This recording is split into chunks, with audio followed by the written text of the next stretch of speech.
Welcome, everyone. This is the International Peace Coalition. This is the 88th week that we've had in a row. My name is Anastasia Battle. I'll be your moderator today, as well as Dennis Speed, my co-moderator. And I want to thank everyone for joining us over Zoom and on the many different platforms that are being co-streamed. We have a very important discussion today regarding this really absurd proposal that the President of the United States has put forward in relocating Palestinians from Palestine and putting in a little Rivera. So we need to not only go after this, but put forward a real solution moving forward and bringing together the peace movements around the world. And we created this forum to do exactly that, to bring people from the left, the right, anywhere in between of many different ideologies to have these discussions, work things through, and then coordinate our activities in as many nations as possible. And if we can accomplish that, then the joint push that we create together actually can accomplish true peace in the world. So I want to thank everyone again for joining us. We will have a general opening lineup of speakers, which I'll post the agenda in the Zoom chat here. You can find it in the description of who will be speaking today on YouTube. And with that, I'm going to ask Helga Zepp-LaRouche, the founder of the Schiller Institute and the initiator of the International Peace Coalition, to start us off today. Please go ahead, Helga. Let me say hello to all of you. And obviously, the international discussion is dominated by this rather unbelievable statement by President Trump. He did that when in a press conference together with Prime Minister Netanyahu, where he announced that the United States is pursuing a plan to relocate the Palestinians to other countries and then turn Gaza into, as Anastasia just said, a new Riviera. Now, he also said that he wants to turn the Gaza into one of the greatest and most spectacular developments on earth. And then when he was asked who should live there, he said, the people of the world. Obviously, not meaning the people who are living there now, but people who are supposed to be investors and guests of golf clubs, casinos, luxury resorts, and so forth. And an animation of what that looks like was already published by Netanyahu's office last May in 2024, where you could see the animation of lush, developed Gaza Strip. Now, this obviously has been immediately universally rejected by all the neighbors, all the countries, especially those where the Palestinians are supposedly to be located, to Egypt, Jordan, but also I think Indonesia was mentioned, rejected it. But all the neighbors emphatically rejected this idea. And so, did the rest of the world. Even members of the Republican Party in the United States said this. Now, that this is not a joke was immediately demonstrated by the Israeli Defense Minister, Israel Katz, who said that he already instructed the army to plan for the relocation of large numbers of Palestinians to leave Gaza, to prepare an exit at land crossings and by air and by sea. And then Katz also said, well, given the fact that countries such as Spain, Ireland, and Norway, they all have recognized the state of Palestine, they should take these Palestinians, and if they refuse, their hypocrisy would be exposed. Now, this caused such a storm of outrage worldwide that in the next day, the various spokesmen of the administration felt that they had to modify the words of Trump. For example, Secretary of State Rubio said, that this is not a hostile statement. It just would mean that the United States becomes responsible, that indeed it's very generous. And White House press secretary Caroline Leavitt said, oh, don't you see that this is just a demolition site right now? And it would be quite evil to suggest that people should live there in such dire conditions. Now, it is hard to swallow this, because at the same time, the TV stations showed in much detail the absolute degree of devastation, where all the houses were flattened and Palestinian families were trying to move back to the rubble to find any, pictures or living signs of what previously was their houses. So, I mean, to not mention with one word who is responsible for this unbelievable destruction, which was naturally the Israeli government, but backed by a lot of weapon sales coming from the United States and even from Germany, which should have a reason to not have done that, if anybody.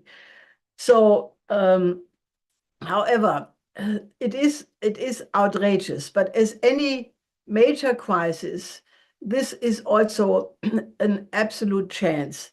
And that is what we want to make the topic of discussion at this week's IPC session.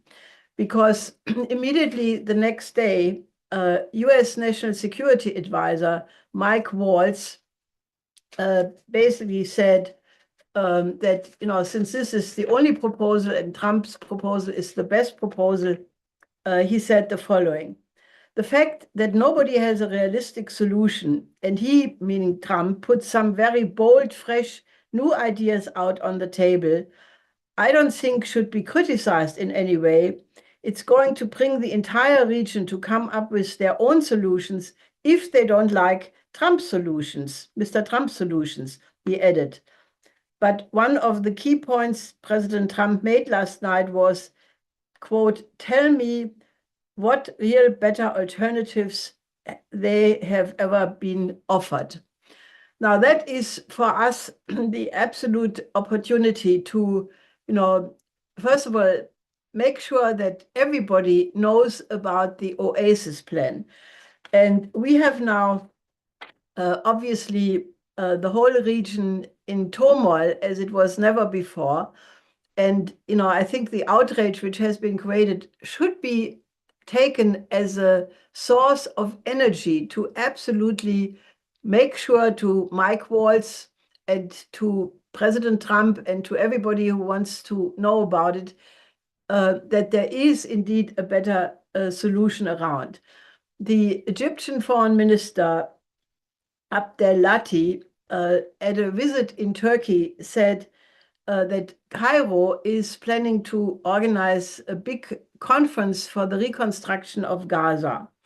The Palestinian ambassador to Russia basically said that it's now enough and that finally a two-state solution has to be put on the table in earnest, and that there will be in June in New York a UN conference on the two-state solution.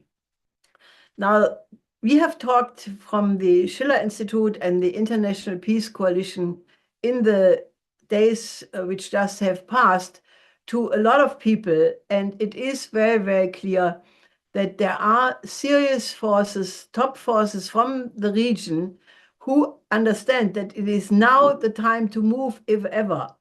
So I would suggest that we take this meeting and the following days, and with the absolute aim that the latest, by this big UN conference in June, we must have the full package on the table, a two-state solution in combination with a plan for the economic development, not just for Palestine, not just for Gaza and Lebanon and the West Bank, but for the entire region. Because if you fly with a plane over the area, it is very clear that this is all desert. I mean, I did that once, and therefore I have the vivid impression that you look out of the window of the airplane and you see only brown, brown, yellow, yellow, and not one green spot. So this is the moment to do what, effectively has been done by some of the Emirates who have transformed some of the coastal strip into Greenland. China has done an incredible example of transforming a territory of the size of Germany in the northeast of China, which was complete desert, which is now, due to irrigation, fruitful agricultural land and forests and tourism, and the people who were dirt poor before are now wealthy and enjoy a prosperous life. And that approach has to be taken for the whole region as the basis for peace. All this region needs a reconstruction. Afghanistan is still in an absolute dire humanitarian crisis. Iraq is absolutely bombed. Syria is still destroyed. Yemen is so poor that the children are dying in the hospitals. What we need right now is a completely different approach. There must be an international mobilization of the whole world public and a powerful chorus of voices saying the new name for peace is development. It must absolutely start with the recognition of a Palestinian state, but it must be combined with an economic development region, not for a few rich people enjoying their casinos and golf courses in luxury resorts, but for everybody, for the entire population of the region.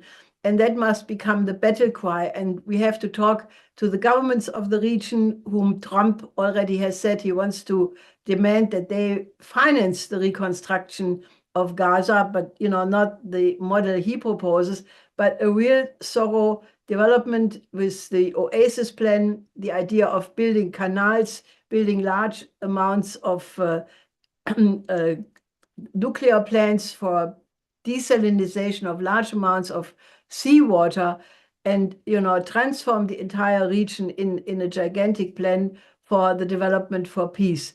So I think if we mobilize everybody, starting with obviously a dialogue between the Palestinians and the Israelis, and I know that some Israelis don't want to talk to the Palestinians, but I think also everybody in Israel has to consider that you cannot have all enemies around you and think that you have a safe and prosperous future. I think it is now the time to completely go in a different direction and create a stable situation for the future. So I think that is what I wanted to say in the beginning. I mean, obviously, there are other topics we should discuss, like what is happening in Ukraine, but I really want to put the absolute focus of this discussion for today on this point. Absolutely. Thank you, Helga, for that. I completely agree with that analysis. So I very much look forward to the discussion we have today. I want to introduce Jonathon Kuttab, who is the Executive Director of Friends of Sabeel North America. You're also the co-founder of Nonviolence International, and I know that you were an advisor at the Oslo Accords as well in the initial discussions around this two-state solution way back when. So thank you so much for joining us, Mr. Kuttab. Please go ahead.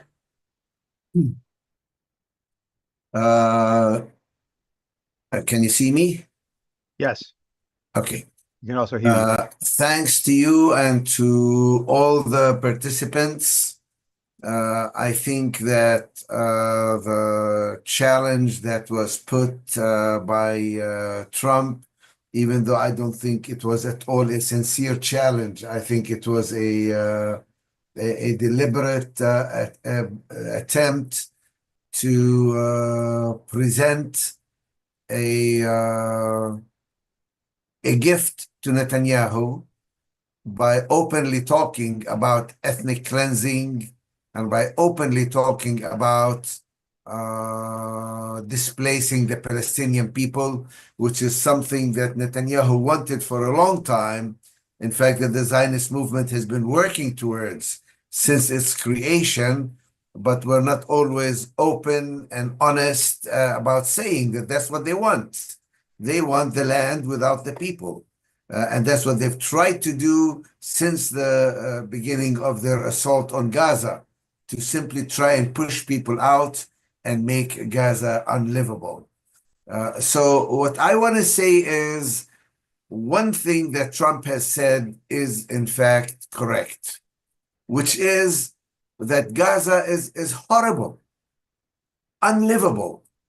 But that's precisely because his friend who's standing there grinning and smirking, he's the one who made it unlivable. What he did say, though, is that the current situation is not tenable, cannot continue. We need to come up with new ideas, and we need to think out of the box.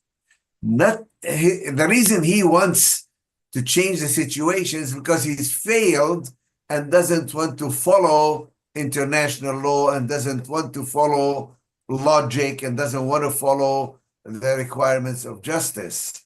But for us, I think we have to also recognize that the situation is, in fact, untenable.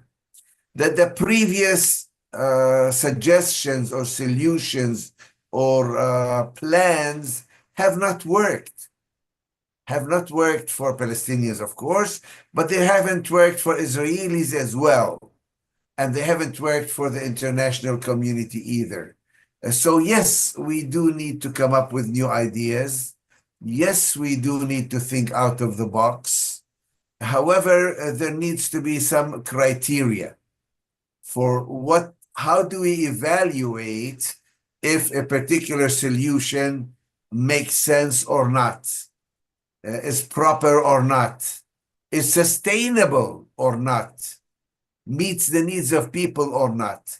And I think, frankly, that those who have tried to present solutions, whether it's the two-state solution or the one-state solution or the federation solution or any other solution, we need to, more than present a solution, we need to present what are the requirements that need to exist for every solution. And I will offer, if I may, a few of the requirements. The requirements need to include justice, not just power. This is not just power politics, the powerful determining whatever they want. There needs to be an element of justice. There needs to be an element of self-determination, allowing people to participate in choosing their own future rather than having to be imposed on them by force. There needs to be a sense of acceptance of democracy and human rights as basic elements that everybody aspires to. Therefore, any solution that does not provide for human rights, that does not provide for self-determination, that does not provide for democracy and a method for people to participate in decision-making is necessarily unacceptable and unworkable. And finally, there needs to be a sense of cooperation and collaboration and coexistence rather than oppression and suppression and under the name of security. Because if you think Israel every time talks about security for themselves, of course, and what they mean is they want powerful instruments to enable the continuation of an oppressive system rather than the acceptance and cooperation of the people involved. Therefore, I think it must be clear that whatever solution we come up with needs to address the needs of everybody, all the stakeholders. In this case, the stakeholders includes also the Palestinians, who are the weakest party. It includes Israeli Jews, yes, but it also includes the international community of people who want to have access and freedom of religion to their holy sites, because of obviously the Holy Land is of interest to Jews, to Christians, and to Muslims all over the world. They are stakeholders, and they can become part of the solution, guaranteeing sustainability rather than be part of the problem, continuing the struggle. These are a few of my initial remarks, and I'm willing, of course, to and available for discussion and thoughts and ideas, hopefully until the top of the hour, when I will have to leave, because I cannot stay for the entire discussion. Thank you. Thank you, Mr. Kuttab. I actually wanted to ask Helga if you had a response before we continued to Mr. Kuttab. I think all your points are well taken. The only thing I would emphatically add is that, you know, the moment, the dynamic of real economic development in the way the Oasis plan is describing it, you know, will create conditions where all of the aspirations you have mentioned can actually proceed. So I think, you know, I think we have reached a point where it is not either a political solution or for sure not economic development without a political solution, but we have to really look at these things as one piece. And I think if we organize the next several weeks and you know, maximum months to really have the aim that by June we should have all this package worked out, as you emphasized all the different aspects, including a much more developed plan for an economic reconstruction. I think, you know, if all the forces unite around that perspective, I think it's a unique moment to implement it. Yeah, I think economic development can become a very important part of the process of finding a permanent solution. The problem is that so far, most people who have offered economic development have offered it as a substitute for justice, as a substitute for self-determination, as a substitute for human rights and democracy, and as justification for supremacy, power, oppression, and occupation. We'll give you some goodies. We'll give you some benefits, some economic benefits, rather than that becomes the cement that holds a just solution together. Well, I just want to emphasize that we are not most people. Yes. I really want to state that very clearly. And, you know, the human rights, you mentioned human rights, and I want to say that the notion of human rights as it is developed normally in the Western countries is not the only interpretation. I fully think that the Chinese government, which has lifted 850 million people out of poverty in China, and that was the motor which enabled China to reach out to the other countries of the global south, and through the Belt and Road Initiative has launched the biggest infrastructure project in history to eliminate poverty, is, in my view, the biggest contribution to human rights. Because if you have to worry about your meal the next day, if you have no health and you're dying early, then, you know, to remedy all of that and create an economic chance to live a normal life with a fully developed potential of all your capacities, that is the biggest contribution to human rights, in my view, you can accomplish. I just wanted to clarify that, because I know that this misunderstanding is very prevalent. But, you know, if you look at the economic theories of my late husband, Lyndon LaRouche, I think it's very clear that we are not like most people, but we are very distinct from such people.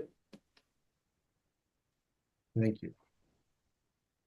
Well, I want to bring in, this is very good. I appreciate this back and forth. I want to bring in Fernando Garzon, who is the leader of the Ecuadorian Palestinian Union, and also I'm sorry, my computer just jumped around. He's also been involved with the UN as well in the past. I understand that you were a consultant for various international development agencies, as well as the advisor on strategic regional development plans for Ecuador. So I want to bring you into the discussion, Garzon.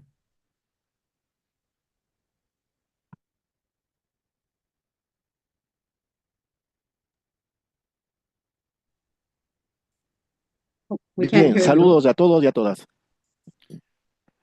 Bueno, un abrazo Greetings cordial a to todos. everyone, Comparto algunas a de los aspectos warm que se destacan embrace en to all of you, and esta I conferencia. share some of the points of view that have been expressed in this conference on the No ha presentado Trump con su bufonada, por decirlo menos.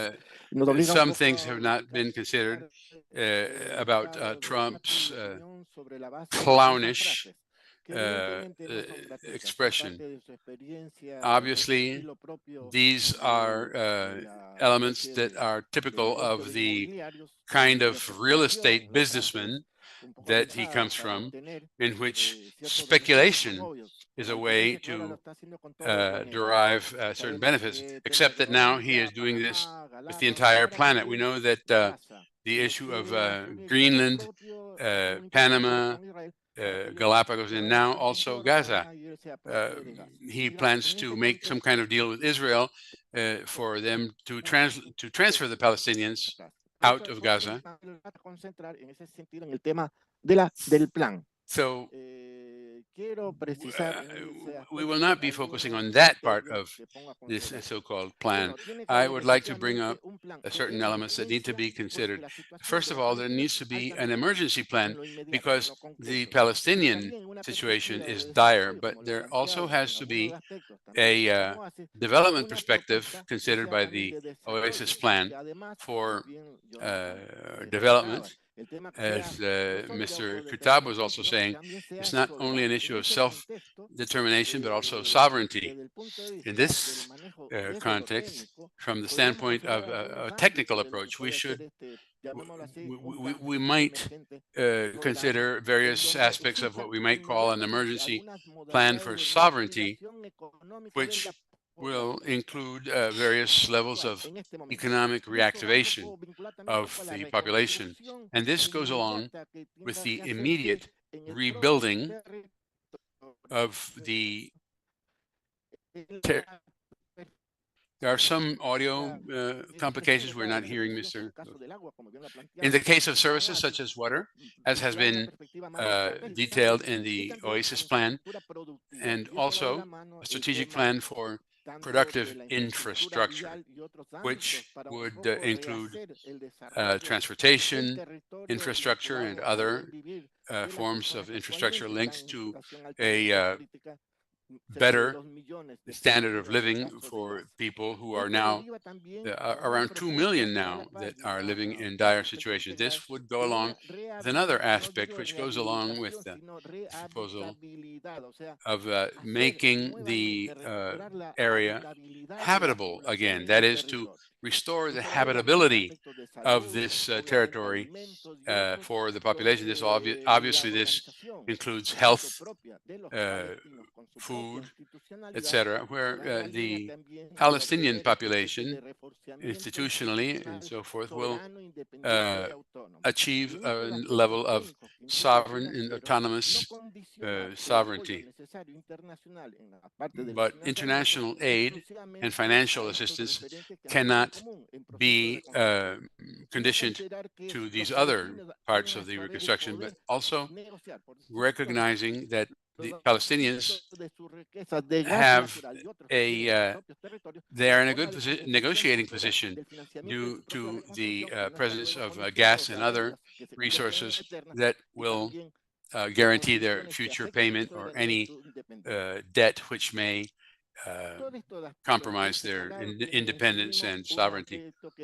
All of these points that I've made have a determining background. If there is not a real power center that is able to bring this about, it could go the way of the Oslo agreements, which had many good aspects, but was ultimately determined by the powers in charge at that time. So what does this mean? Is that not only China, but I would say that the 5 BRICS countries should issue a public call for a equitable and sovereign solution, that is for not only China, but the entirety of the BRICS Association, but not only China, but in fact the BRICS Development Bank. We have a sound interruption.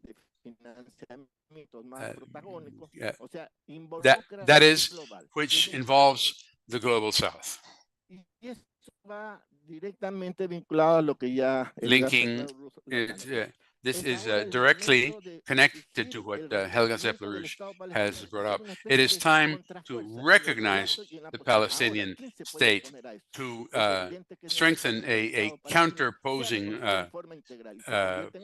position to this, and to make Palestine to become an integrated factor as any other sovereign nation in these decision-making processes.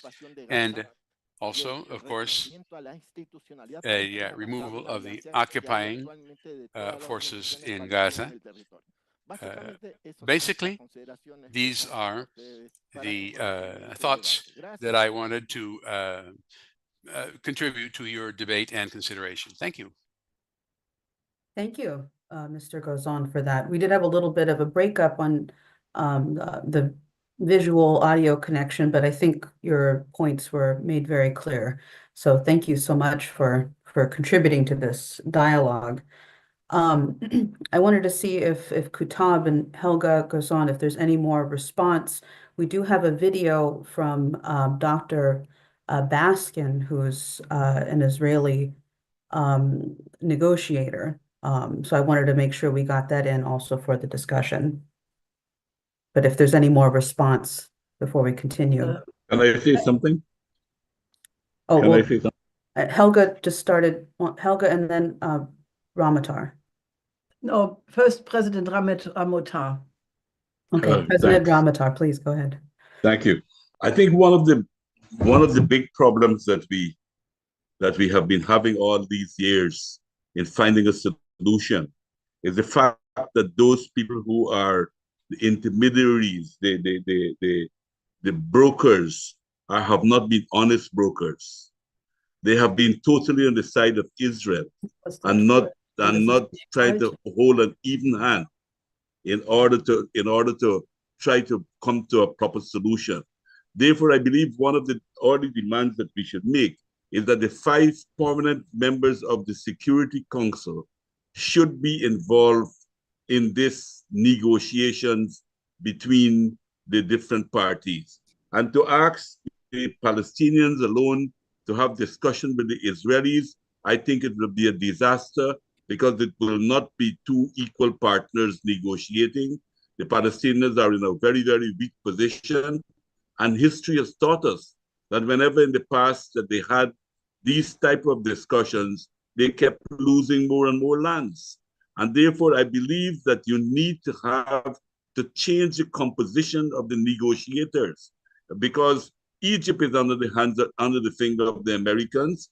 Qatar, one of the biggest military base in the Middle East of the United States, is stationed in Qatar, and the United States itself is openly on the side of Israel. So I think the first thing that we should try to do is to get honest brokers and people who can balance each other out.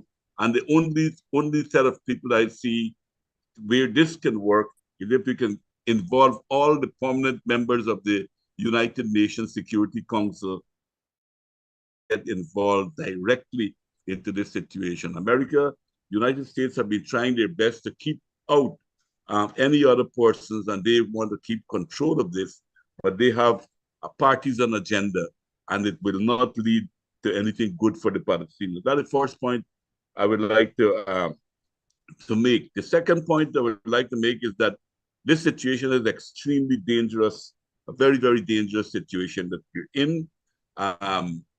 If you look now, look at what is happening.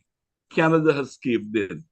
Mexico has caved in. Everyone is caving in, which in my mind amounts to a kind of appeasement to Trump, and he's beginning to get even bolder to take. So I think we have to try to mobilize masses to take a stand on what is actually taking place in the Middle East now, and the solution that he's proposing for Gaza is not a solution. What he's proposing for Gaza is to create another Vietnam, because it is very, very clear that the Palestinians will not go voluntarily out of Gaza, that they will fight, and even I don't know how much more destruction could be done there, but it will be another terribly disaster, with more and more people being killed, innocent people being killed like before, in order to try to get ethnic cleansing of the area. So I think that one of the area maybe we should, in thinking about new solutions, is to get back the involvement of Russia and China into the negotiation table. And the only way I see that could be done is by demanding it be done by all the permanent members of the Security Council. That is my initial contribution. Thank you, President Ramotar. He's the former president of Guyana. Thank you so much for that. Helga, I know you had a response. I would just say for your consideration, President Ramotar, that the UN Security Council did not function for the last period because the United States always vetoed any solution. And if you look at the other crisis area right now, which is Ukraine, where even if there are some still tiny but nevertheless hopeful signs about a possible meeting between President Trump and President Putin, according to the government spokesperson Peskov, it was the foreign secretary of Great Britain who immediately went to Kiev, I think yesterday, Lamy, and as one of the opposition parliamentarians in the Rada said, that this is obviously another attempt by the British to disturb the potential for peace negotiations, as Boris Johnson had done in the March of 22, when the Istanbul negotiations had practically reached an agreement between Putin and Zelensky, and it was Boris Johnson then who went in and told Zelensky to keep fighting, and all the war which has happened in the meantime was the result. So I would just say that maybe the UN Security Council is not the best, and maybe the idea to have the entirety of the BRICS, which is by now 22 countries who are full members and who carry in the meantime the weight of the global majority. And I think that if this is basically done in such a way that it lifts the whole discussion to a higher level, because if we don't get to a new paradigm in the discussion which gives a realistic perspective to overcome geopolitics, I agree with you that if this crisis is not resolved, or any other crisis like Ukraine, or even the crisis in the Pacific, that we are in the danger of a global war as a result of it. So I think, but I would also emphatically say, I did not mean the Israelis and the Palestinians talking to each other alone, because that would obviously mean a disadvantage for the Palestinians. But I think what we need is a mobilization of the entire world. All the countries of the region have a vested interest. Jordan, Syria, all the neighbors of Israel.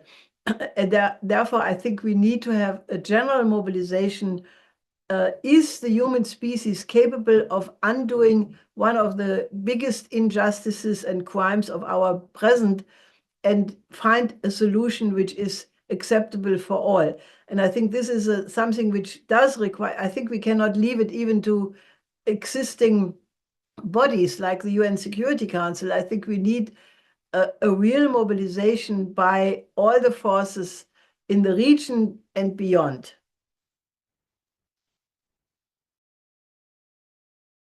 I agree with you fully. And one of the reasons I didn't suggest the BRICS to be part of the negotiation team or trying to look for a solution, because you cannot keep out the United States from the process. And I was trying to look at what would be although the United States will still have a slight advantage in the proposal that I am making, in the sense that they have Great Britain and France with them in that negotiation, but still Russia and China will have an opportunity to be more involved into the activity. And I don't think that the American might want to agree with the BRICS when coming into the situation. They might see that as being disadvantageous to the Israelis, and therefore to try to despite the weakening of the United Nations. That is why I was proposing the permanent members of the Security Council to replace the US, Qatar, and Egypt in the kind of discussions that are taking place. That was the thinking I had.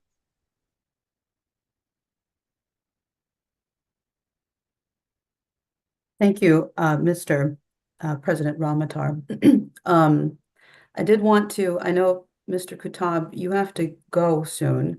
I want to make sure that we bring in Baskin, Dr. Baskin, before you have to leave. And then there is a question for you. So if you are able to stay on for a few minutes over one, that would be greatly appreciated.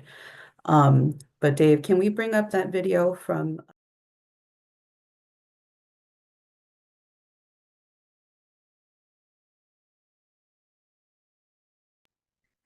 Yes, hello. This is Gerald Balsky with the Schiller Institute and the International Dave. Peace Coalition. And I'm speaking to Gerson Baskin, noted Israeli researcher, peace negotiator, and former hostage negotiator. Gerson, can you tell me what you think is the effect of this shocking statement by President Trump about taking over Gaza, which has been universally opposed and denounced? I know some people in Israel may support that, but there are a number of people who think this is also crazy and not serious. But what is your response, and what do you think the effect of this will be on the ceasefire negotiations? Right, there are so many uncertainties about what it means and what impact it will have. There is one thing that I'm quite certain of. 1.8 million or 2 million Palestinians are not going to emigrate from Gaza. And not because they don't want to. Perhaps many of them, maybe most of them would, if they could. Gaza is a living hell. But there aren't open doors around the world that are willing to take the Palestinians, both because immigration is not looked at favorably around the world, and secondly, because it's seen as a way of Israel of eliminating the Palestinian issue, which is at the heart of so many people around the world, and particularly in the Middle East. There isn't a chance in a billion that Egypt or Jordan would take them. As President Trump said, I will make them do it or convince them to do it. There is no way that any of the Arab countries would take them. There's also no way that the Palestinians themselves would want to immigrate to Egypt. I would say to President Trump, if he was willing to open up the doors of the United States and allow them to settle in the new Gulf of America on the Florida coast, maybe they would agree to that. I think that would, Gazans are people who live along the coast. They have a very nice beach. If they could trade that beach for the beach of Florida, maybe they would take it. But I don't think President Trump is offering that deal. He's very magnanimous about offering other countries to take in 2 million Palestinians, while he's talking about taking over Greenland and taking over the Panama Canal and now the Gaza Strip.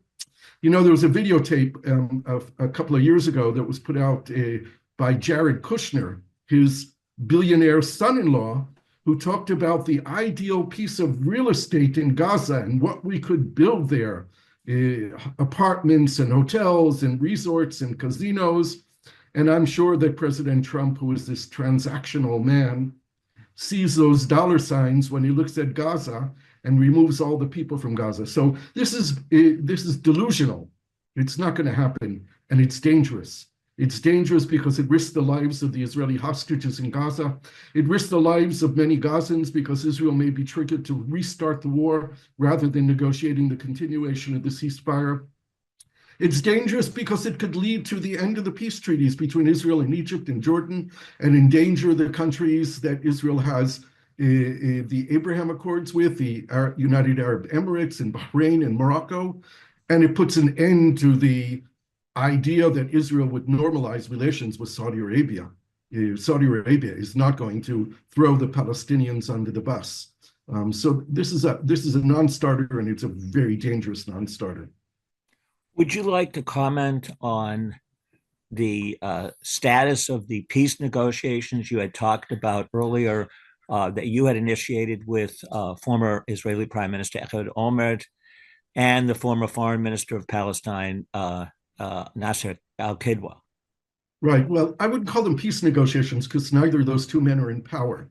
Right. So they have no ability to negotiate peace. What they did is negotiate a joint document which presents a vision of the peace that could be established if there was a willingness in the region, and it's based on the two-state solution. The document itself talks about ending the war in Gaza, returning all the hostages for an agreed-upon release of Palestinian prisoners, creating a independent yet organically linked civilian professional technocratic government in Gaza, which is not Hamas. That government being able to invite security forces from the neighboring Arab countries to come and help stabilize the situation and work in creating a new Palestinian security force. This is all in the framework of what needs to be a larger political movement of going toward the implementation of a two-state solution, whereas opposed to the Oslo peace process would never have the end game up front. Here, the end game is up front, a two-state solution along the 1967 borders with an agreed 4.4% annexation by Israel of land in the West Bank in exchange for 4.4% of land in Israel that would be annexed to the Palestinian state, with a link between the Gaza Strip and the West Bank, which would be a sovereign Palestinian linkage, and a solution for Jerusalem, where Jerusalem would be the capitals of both countries in an open city, where the Palestinian neighborhoods would be the capital of Palestine and the Jewish neighborhoods the capital of Israel. And the old city of Jerusalem, which is less than 1 square kilometer, but where the most sensitive holy places are, there would be a trusteeship of 5 governments, including Israel and Palestine, where there would be no exclusive Israeli or Palestinian sovereignty, and holy places would be open for all the worshipers of their own faith to go and worship there freely. That's the vision that they presented. Sorry, it's been presented to 35 heads of states and foreign ministers already. They wrote an op-ed piece that was published in 15 languages and 39 leading newspapers around the world. And now we are convening next week in Cyprus a meeting of 50 important Israelis and 15 important Palestinians who agreed to the principles of this document. And it's our first launching of this process within Israel and Palestine, aimed at gaining public support and rebuilding the faith, the belief that there are partners for peace on the other side. Because for at least 2 decades, a majority of Israelis and a majority of Palestinians have been saying, I want peace, but they don't. This idea that we don't have partners for peace on the other side. And that's a reflection of the reality that we've been living here with increased Israeli settlement building, settler violence, the continued deepening of the Israeli occupation, as well as Palestinian terrorist attacks against Israel and the cheering of the Palestinian public every time a terrorist attack is committed by Palestinians against Israelis. So we don't have leaders who talk about peace. So in the absence of that, what we are trying to do is to rebuild partnership amongst Israelis and Palestinians who know that we have no future here unless we mutually recognize each other's national rights to be here, We don't have to keep looking backwards and saying they don't have a right to be here. The Zionist movement is a colonialist movement, or the Palestinians is a made-up people. What we need to do is stand where we are and recognize that there are 7 million Israeli Jews and 7 million Palestinian Arabs living between the river and the sea. No one's going anywhere. These two national groups here want a territorial expression of their identity. They want self-determination. And the way forward is for both sides to recognize that each side exists here and has a right to be here and will live together in peace in a situation where there are open borders and cooperation between them, not behind fences and walls that cage people in, but a vision of peace where we're actually living together in peace with cooperation. As you know, finally, President Trump's National Security Advisor, Michael Waltz, has started to walk back this proposal and said, okay, if other nations don't like this, then come up with your own. Now, the Schiller Institute has been promoting what's called the Oasis plan.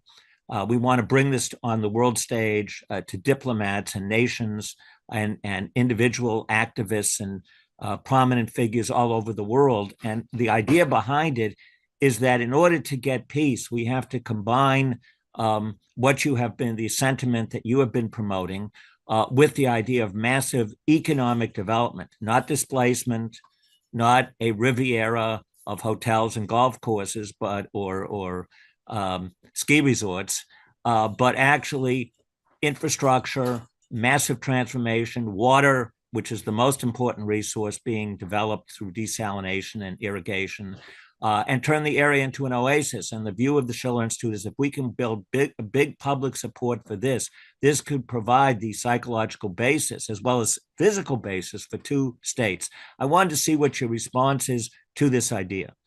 Oh, I think it's the right idea, but I think we have to be very cautious because Prime Minister Netanyahu, who refused to deal with the political elements of peace in the past, talked about economic peace. And the way that the Palestinians read that was that we could buy off their legitimate demands for national rights by simply improving their lives. Trump, during his first term, also convened, or Kushner convened, a conference in Bahrain, which the Palestinians basically boycotted. But the idea of that economic conference in Bahrain was to show that the Palestinians, that billions of dollars could be invested in Palestine, but it meant that they had to give up their dream of Palestinian independence. So we have to be very careful that we're talking about an independent Palestinian state, the right of the Palestinian people to live in independence and freedom and dignity and not under Israeli occupation. And we need to tell the Israeli public that it makes absolutely no sense whatsoever for Israel to have poor neighbors. We should want the prosperity of our neighbors because the more prosperous they are, the more safe we will be. Absolutely. Well, thank you very much, Gerson, for this, for your remarks, and we'll continue this discussion and building support for real economic policy that will guarantee the independence of both states. Thank you very much. Thank you. All right. Thank you for sending that in, Dr. Baskin, for this important contribution for the dialogue today. Mr. Kuttab, I wanted to go back to you and get your response and your thoughts on what was just said from an Israeli representative. Yeah, I like a lot of what he said, except for one thing. He wants to keep Hamas out of the picture. Now, I am not a supporter of Hamas myself, and or an apologist for them. But if you want to make peace, you cannot start by eliminating a sizable portion of the Palestinian population. You have to bring everybody in. There are certain elements in Israeli government who are totally obnoxious to me, who are calling for genocide, who are Jewish supremacists. There's Otzma Yehudit, Jewish power. There is Israel Beitenu. There is an Israeli Zionist religious party. Horrible ideologies, horrible behavior, and they're in the government. But if we want peace, we have to talk to them and we have to deal with them. We have to ask them to change certain things, but we cannot start by eliminating them. So Gerson Basin is wonderful, but if he starts by saying we have to bring everybody together, we have to make peace, but we have to keep Hamas out, he is, I think, failing to really offer something that's good. Other than that, I like everything that he's been saying. A lot can be done. Peace is indeed in the benefit of everybody, and definitely, as I said, any solution has to be guided by a number of principles, which I tried to articulate at the beginning, which include prosperity for everyone. It doesn't start by excluding any party from the discussion.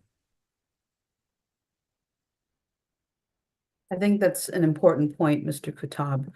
I mean, there was an interesting response that I saw a few weeks back from the leaders of Hamas that said that and what I'm hearing is a diplomatic response, that we would not join the government of Palestine, but we would be supportive. We would hope for a government we could support. And what I'm hearing is they're trying to put something forward that Israel would be happy with, so that way a nation could be created, which I think there's an important back and forth there that's happening, very delicate one. Hamas, I think, has shown some flexibility, which we should welcome. As I said, I am not a supporter for Hamas, but you see, the demonization of Hamas has been used to justify the ongoing genocide. That is why I am always resisting such demonization. As I said again, I do not like Hamas. I do not like their ideology. I do not like their tactics. But I think a peaceful solution will force Hamas to change, will force Israelis to change, will force Palestinians to accept and take into consideration the needs and the interests of the other side. This is what peace is all about. Well, before you have to go, Mr. Kuttab, we do have a question for you from a leading activist named Jose Vega. You probably have seen him do many interventions, and I want to bring Jose in really quickly. Do we have you on, Jose?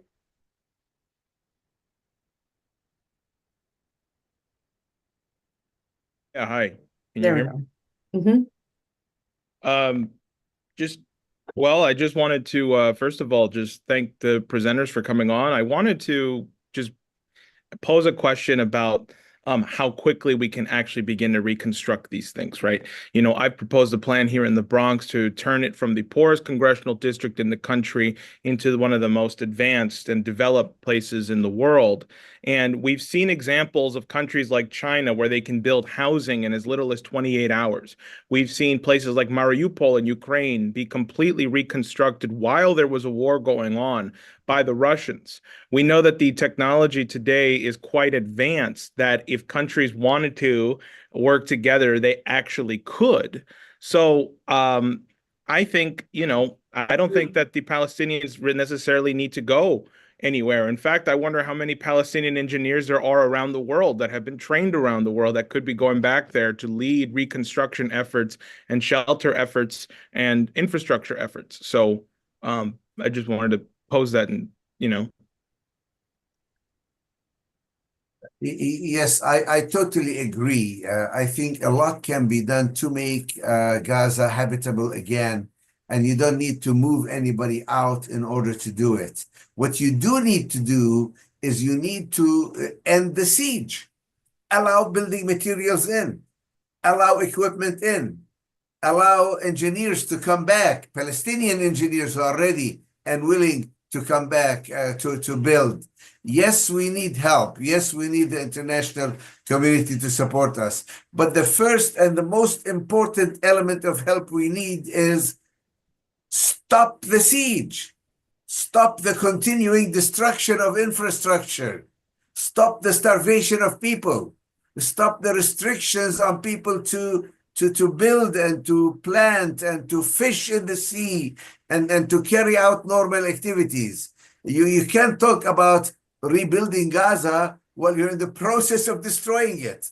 And the same process is taking place right now in the West Bank. People are not talking about it, but Israel is now starting to destroy buildings, structures in the West Bank. They've started in Jenin. just totally destroying the Jenin refugee camp. And they said, we are learning how to do it in Gaza, and now we want to do it in the West Bank. So, we talk about grand solutions, and it is good. We need to bring a specific proposal forward. But we also need to talk about steps towards that solution. And the first and most important step is lift the siege, end the restrictions, allow Palestinians to rebuild, allow building materials, heavy equipment, fuel, not just relief, not just water and food. We desperately need that, but allow us to build. Stop restricting and restraining us. I think that's a point well taken, and imagine how inspiring this would be if we were to bring the Palestinians back into Palestine, these young, vivacious, educated people back into creating a nation, that this would be an incredibly inspiring moment of time in them forming their own government and forming, a real cities and infrastructure. I think this is very important. Mr. Kuttab, just wanted to say to you, thank you for your presentation. We know you have to get going soon. I just wanted to bring to your attention, everyone's attention, that when the Six-Day War happened back in 1967, the next year, the former president of the United States, Dwight Eisenhower, put forward a proposal. And that proposal was called A Proposal in Our Time. And what he said was, he put a proposal together with some other people, but he wanted there to be desalination plants built in Jordan, Egypt, and Israel. And he said, now look, this is what we're going to do. He said, it's not just bringing large arid regions into production, supplying useful work for hundreds of thousands of people, but hopefully to promote peace in a deeply troubled area of the world through a new cooperative venture among nations. I'm optimistic enough to believe that that proposal, when implemented, as it is sure to be someday, may very well succeed in bringing stability to a region where endless political negotiations have failed. I just wanted to point that out, that Eisenhower did make that proposal. It is available. It's not like there's never been any sane proposal that's ever come from a president or former president of the United States. And clearly, sanity should be encouraged among all in this situation. Yes. And this brings me to a point that just occurred to me, which probably could be used in the Oasis proposal as well as in any other proposal. One of the problems with these grandiose proposals is that they are presented as a whole idea, which you either take or leave, which you need to convince all the different parties to support. And maybe there is something good about it. But I think we also need, in addition to the grand proposals, to have a step-by-step plan of how do we arrive there. Elements that can be independently done. Building a desalination plant in Gaza does not require an end to the Israeli-Arab struggle. Build a desalination plant so that at least there will be potable water for people to drink. Lift the siege. Lift the siege. Allow things to happen. Allow people to come in and build while the nations are working out the great grand new Middle East plan. Lift the siege. Allow people to go in and out, goods and services to go in and out. Dare I say, stop sending weapons in. We don't need them. We don't need them. The Palestinians don't need them. The Israelis don't need them. So there are some steps, individual, specific, small steps that can and should be promoted as part of the grand peaceful scheme.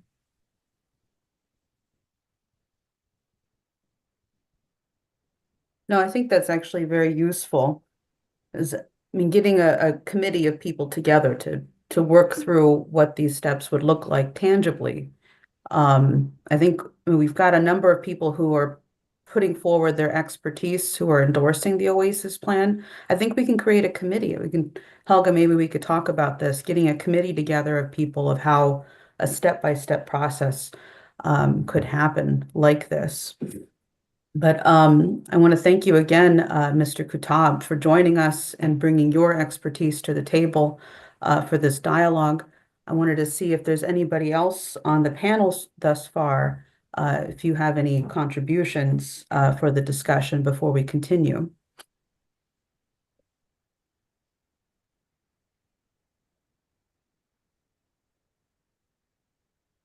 Okay, thanks to you and to all your viewers for your interest in creating peace rather than more hatred and more destruction. Thank you. Thank you. Okay, well, Helga, why don't we, Mr. Kuttab had to jump off, but we'll definitely keep in touch with him. I wanted to see if you had any response, Helga, from the discussion thus far. I think that the argument to start with small feasible steps immediately obviously makes total sense. And I can only say that I'm in discussion already, and several others of our organization are in discussion already with specific circles. And, since all of this is an organizing process, I'm not yet in a position where I can announce it, but I know that there has been, following the shock of Trump's announcement, there was a real wake-up call for everybody who has ever had an effort to bring peace to the region. So I think that such an idea of having committees of experts, of engineers, water experts, nuclear experts, water management experts, I think that is absolutely the case. And I think there are many Palestinians abroad, who are in very important professions, everything from doctors to scientists to engineers. And I think if there would be a call to bring them all back home to be part of the reconstruction, I think this would absolutely fly. So let's keep talking about it and move to concrete results as quickly as we can. Great. I see, Mr. James Kobe, that you have your hand raised. Do you want to contribute something? Yes, I think we need to get our Senate involved. Does anyone talk to senators like Chris Van Hollen or people who support the Palestinians to get them involved? I think it's really important to get more politicians involved in this country.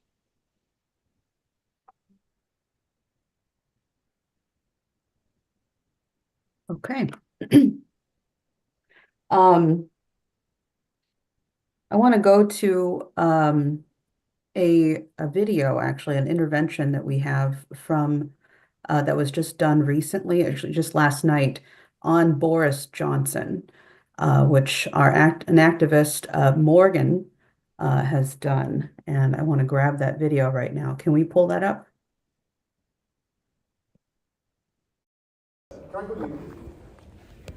Mr. Boris, I have a question. How many lives do you think you could have saved in Ukraine if you hadn't stopped peace talks? The reports are 300,000. 300,000, and it's likely to be much more. Do you support President Trump or Daniel Lammy, who is there right now, salting peace talks like you were?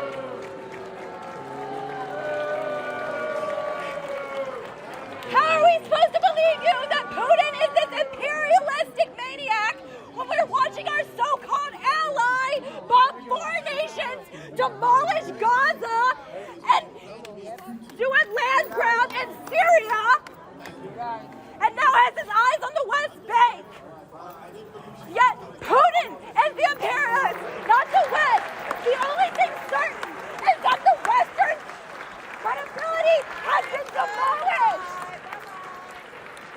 guys should be standing with the Palestinians and not wanting a nuclear war with Russia.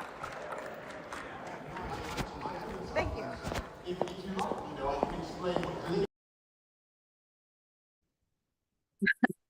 I think that everybody should be doing these kinds of interventions. And thank you very much, Morgan, because this just gives a sense and highlights the kind of activism that people can be doing right now into this process. I mean, I think if we had more people who were doing these kinds of interventions, getting it out, we can do more training. If people are interested in being trained, we definitely can help you do that. And send them in and get it out. I think having more of this and bringing that dialogue in the United States especially is very important. I'm looking to see if we have our other guest on at this point, and I don't see them yet, but I think we can continue the discussion that we're having amongst the panelists and see if there's any other responses to what's been said so far. Oh, sorry, I apologize. Our guest is on. I just missed them. Let's see. Larry Johnson. Oh, there we go. I got to make you. Here we go.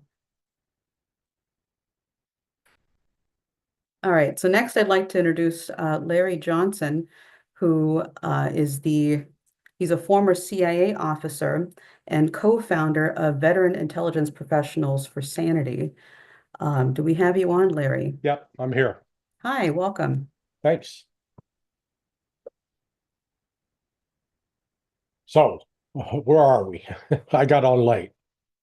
Yeah, let me just bring you up to date a little bit, Larry. We've done an extended discussion about matters with respect to Southwest Asia and the Middle East. But you also, of course, were in a discussion with Helga earlier this week and had some things and viewpoints on that. We had just segued to Ukraine or beginning to discuss that. And we showed that intervention that was done by Morgan Blythe last night against Boris Johnson, who none of us at least were able to track anywhere else. I don't know if he's appeared today anywhere.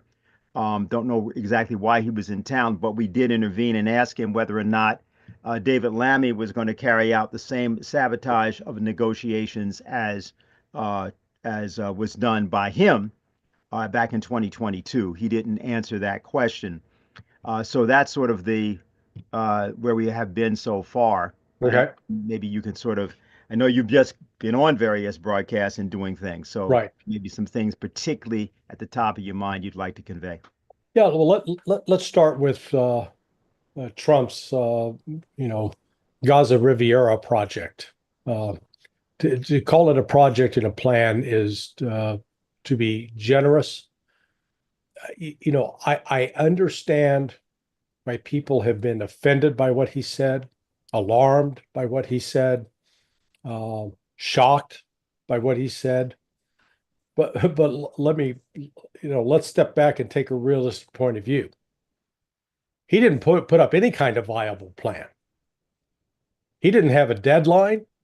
And in fact, what he said is, well, number one, the United States ain't going to pay for it. Number two, not going to be U.S. boots on the ground. Number three, well, yeah, we'll go to another country, except all the other countries are saying not just no, but hell no. Egypt, Jordan. So, and let's just assume that some country stepped up and said, okay, we'll take all these Palestinians. But first, you're going to have to build a tent city, homes, before you could actually think about moving them. The other thing about what he said, which I'm sort of shocked that the crazies, the Zionist crazies like Smotrich and Ben-Gvir were receptive to what Trump said, because Trump said, once the fighting ends,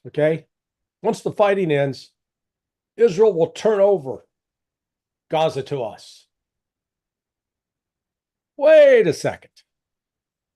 I thought that magical book that they believe in says that they get from the river to the sea and it's all theirs. Didn't say anything about giving it to Donald Trump. So I don't know what Trump, what he was really trying to do in this, because again, we have to look at what he said against what the other actions that he's taken. The ceasefire between the Palestinians and Israelis is real, at least in Gaza. It has stopped the level of dying on the part of the Palestinians. And both Hezbollah and the Houthis have stopped their attacks. So that ceasefire would not have happened without Trump's intervention, number one.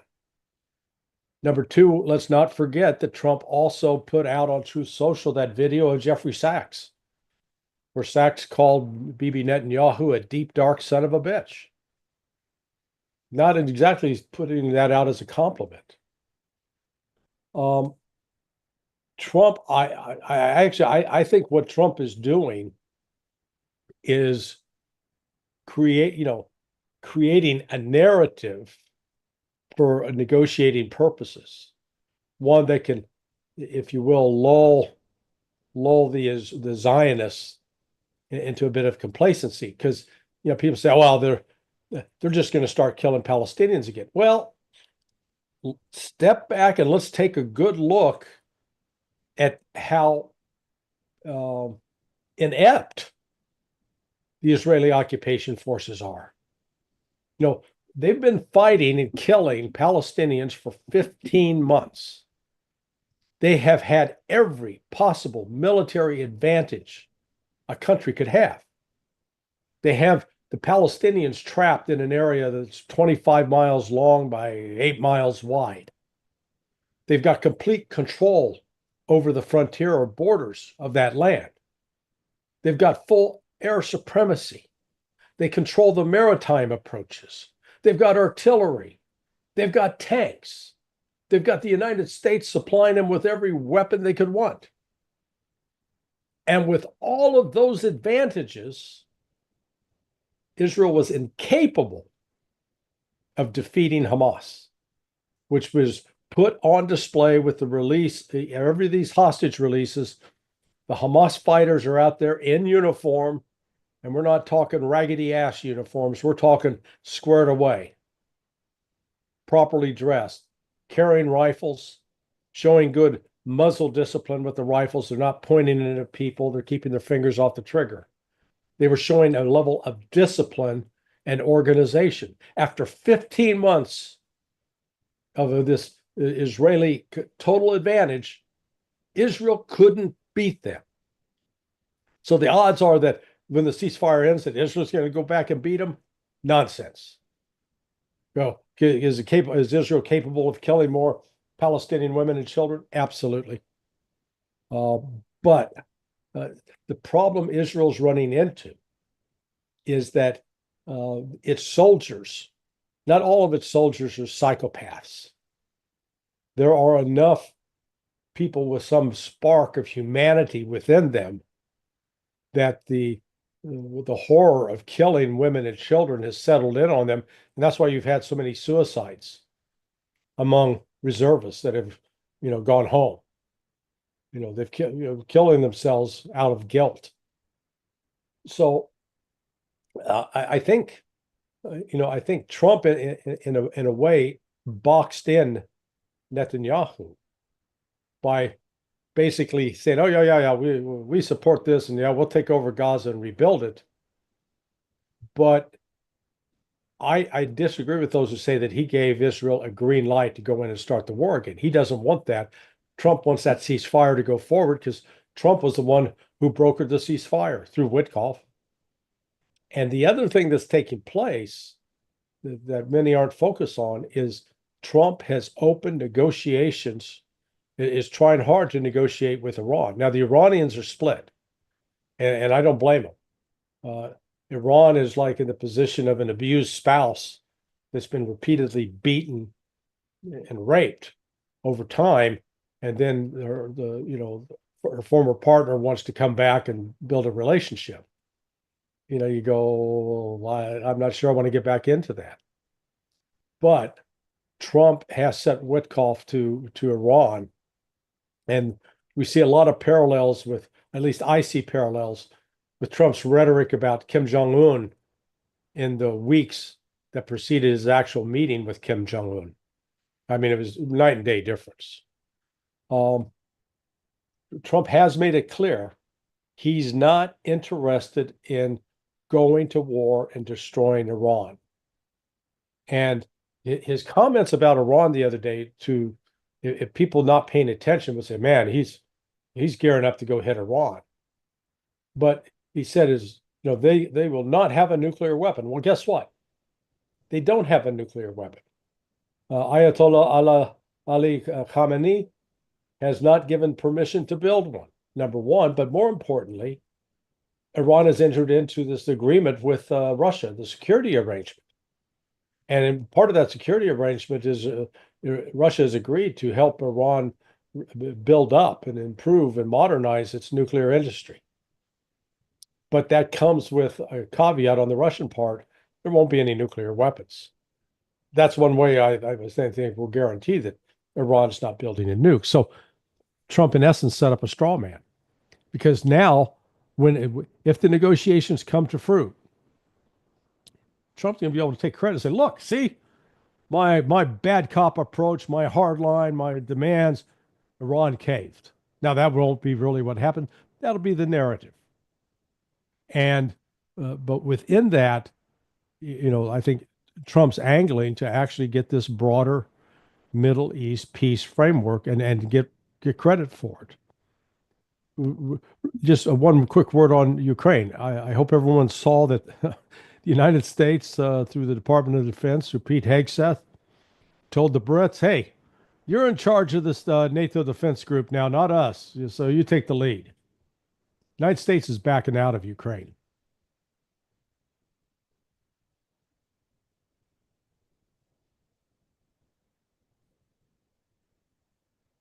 Right. No, I think that definitely is a really important part of the dynamic that's coming into this. I actually wanted to see what some other folks thought about what she said regarding Trump's negotiating tactics. I mean, because from where I'm coming from, I mean, there's 61,000 dead Palestinians, Yep. and you're seeing Israel already taking that stance very seriously, what the United States is saying, and is moving to push people out. Well, okay, so yeah, let's think this through practically. That's what Israel wants. When I was 16, I wanted a Lamborghini for my first car. Didn't get one. What you want is different from what you're able and capable of doing. So start off with the practicality. Until some state, nation outside of Palestine agrees that, okay, yeah, we'll take Palestinians, a new Nakba is not possible. The only thing that's possible is complete genocide. And we've already seen that despite every advantage the Israeli military and Air Force had, they were not able to destroy Hamas. So, yeah, if they want to step it up again, Palestinians will die. I'm not disputing that, and I'm not hoping that happens. I hope it doesn't. But Israelis are going to die too. And Israelis have a far lower pain threshold than the Palestinians. The image of those Palestinians, millions, walking north along the beach, going back to their destroyed homes. I mean, it's a remarkable show of human will, of the resilience of these people. I mean, I can imagine if something like that had taken place here in the United States, people would be so emotionally crushed they wouldn't know what to do. They'd be locked into depression. These Palestinians, man, they're a little bit like the Energizer Bunny. They get up and they keep going. I mean, it's miraculous. If for no other reason, that's a reason to back the Palestinian cause, just because of the quality of people they are in that regard. But we come back to the fact, Israel would like to relocate them. But where's the plan? Where's the money? Where's the location? And then how are they actually going to go in there and move them out? Because the Palestinians aren't going to go willingly. They will fight. And the U.S. has already made it clear it's not going to put its troops in there. And Israel's already learned the hard lesson. It puts its people in there, they die. Well, Helga, thank you, Larry. But Helga wanted to see what your response is to the discussion so far.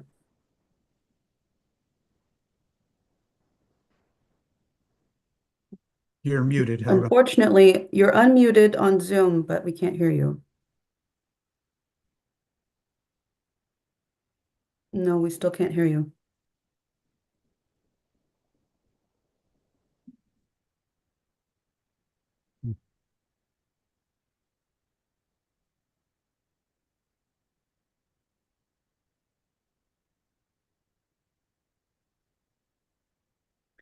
No, we still can't hear you, Helga.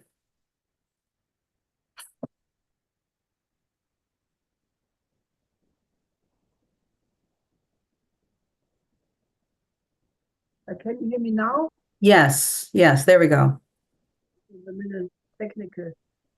Well, I would like very much to think about the situation the way you are saying, Larry. The only problem is, I was mentioning in my initial remarks that Israeli Defense Minister Katz already said that he gave instructions to the Israeli army to prepare the expulsion of large numbers of Palestinians by air, by sea, and by land.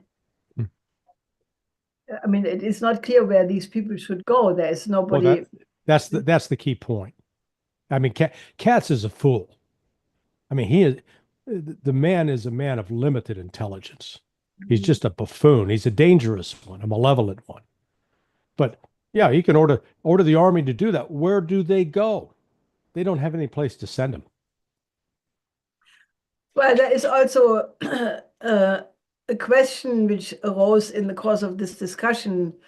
People who were speaking earlier before you came basically made the point that, that Trump's action so far in a short period of 2 weeks, getting Panama to capitulate, the president of Panama totally gave up, the Panama Canal, even the MOU on the Belt and Road Initiative. I think Greenland and Denmark are in an uproar because they feel that they don't have the backing from the EU to really withstand this. So it's and other people were even saying, that one should learn the parallel from how people behaved towards Hitler in appeasement and so forth. Now, the big question is what Trump is doing just a style? Is it just a negotiation tactic? Is it benevolent, what he is aiming? Frankly, I think the Panama thing would speak in the contrary direction. But, because it's very important, how do we get, because I believe that we only will get out of this crisis if we solve the conflict, so-called, on the larger level, because only if we get the West, and that's primarily the United States and Russia and China, away from geopolitics, agreeing to a new paradigm of international cooperation, that we can avoid World War III. Because if we don't solve this on the larger level, even if you have a temporary solution, it fiddles out and then we are back to square one. Because the problem is there is this systemic difference between, a system which unfortunately has gone in one direction after 71, after Nixon decoupled the dollar from gold and put the whole system on maximum profit, and that has been accelerating ever since, versus clearly a different model which puts the common good of the people more up front. And it's like the so-called fight between democracy and autocracies, which I think is an absolutely inadequate way of describing this conflict, because what is generally regarded as autocracies are countries which have in part 5,000-year-old histories, who have a completely different approach to everything, very well grounded in philosophical conceptions, which are as legitimate as anything the West has produced. So I think that the world has reached a point where we definitely need to define a new paradigm which puts the one humanity first, and then you can have national interest as long as it is not in contradiction to this one humanity first. Trump, at a certain point in his first administration, had said, if America goes MAGA, make America great again, that gives automatically the right to all other countries to also make their country great again, which is still in the realm of geopolitical confrontation and contradiction, unless you put the one humanity interest ahead, and then everything falls into place. So I'm not yet sure how to read this, and all I can say is what we should be pushing forward as solutions.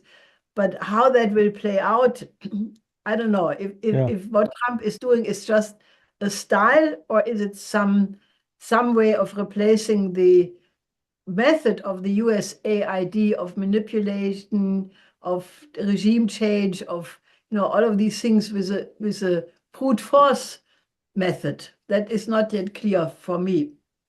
Well, I think it's actually a combination of the two. So, we can't ignore Trump's history in television and entertainment, not just his show, The Apprentice.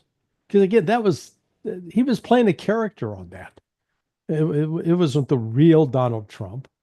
The real Donald Trump actually had his problem firing people, despite, they claim you're fired, I always point people to go onto YouTube, type in the words Donald Trump and Vince McMahon, and look at Trump's appearances at, worldwide, the World Wrestling Federation events. Now, that wrestling it's fake wrestling. I mean, people actually get hurt, but it's not genuine, authentic wrestling. It's a stage, it's a show, it's a performance. So you've got a significant part of that which Trump is performing. You've got to take that into account, that he's not necessarily sitting down operating from a plan. However, what's taking place, at least here inside the United States, with the federal government, the combination of putting Musk in charge of DOGE, and the rapidity with which they identified USAID as a major front for the CIA, the amount of money that was being laundered through it was enormous. And the irony there is the budget of USAID in 2019 increased. It went from like $17 billion to $42 billion. Well, who was president back then? That was Trump. That thing got funded through the Congress without Trump or any of his team recognizing it, or because they certainly didn't ask for that increase in money. So they came into office with a plan to at least economically take on the deep state, which is what they're doing. So that's not an act. Russ Vought was confirmed last night by the Senate as the director of Office of Management and Budget. Vought was Trump's first OMB director. And Vought 2 months ago did an interview with Tucker Carlson that I would encourage everybody to watch if you can. I posted it at sonar21.com, because Vought now, he lays out in detail what they're going to do. That he understands how to work the bureaucracy. When he was in there the first time, the bureaucracy worked him and worked Trump. This time, not. So I separate out Trump's, foreign policy performances from what's taking place domestically, because domestically, this is not extemporaneous, whatever thought flows through Trump's head at the moment. They've planned this assault. This is like a full war plan being executed right now on the deep state. They're gutting FBI, gutting DOJ, gutting CIA. I mean, this is remarkable. Yeah, and I'm hearing within DOD, people, the senior people are resigning. They're getting out because it's not a welcoming environment for them anymore. So, Right. yeah, it is. Mhm. You know, it's pretty remarkable on that front. But come back. You know, you mentioned Panama and the tariffs. Well, it's real questions about what Panama actually agreed to do. They've said that they're going to suspend the contract with the Hong Kong company. And I think, as most people on this call know, those contracts with the Hong Kong companies, Panama's had those in place for 30 years. Trump didn't say a thing about them during his first term. The Chinese have been running those ports. So if Panama suspends that, great. The Chinese are going to pick up those cranes, which are at each of those container ports. There are 3 on the north end of the canal and 1 on the south. They take all those cranes away. The United States is not in a position where we can rush down and set up new cranes and start unloading the containers off those ships. Not going to happen. It could be a terrific disruption. So again, this is I think another one of those sort of symbolic Trump making a show, beating his chest. But the actual details of how this is going to work, because you saw just yesterday, Rubio said, "Oh yeah, all U.S. government ships get to sail free through the canal." But he came back and said, "No, that's not happening. You pay like everybody else." So I think what'll be useful, Larry, because we will definitely have a bunch of people in the discussion period who, have different questions and coming off of what we had a discussion for earlier as well. I do want to make sure that we have plenty of time. We've got a few hundred people on who are itching. There's like 28 messages in here. It's wonderful. So yeah, let's continue on to the Q&A and we can expand upon this. I know there's a few reports. We'll open up the ability for people to raise their hands and be part of the chat. We'll open that up right now. If you are over Zoom, if you are over YouTube or any other platform, please go to schillerinstitute.com, and right on the top of the page, you'll see the RSVP link to get the Zoom. You must be registered in order to get on the Zoom and have the dialogue with the speakers today, which we welcome, especially new people. And with that, Dave, just let me know when we've cut the stream and we'll move.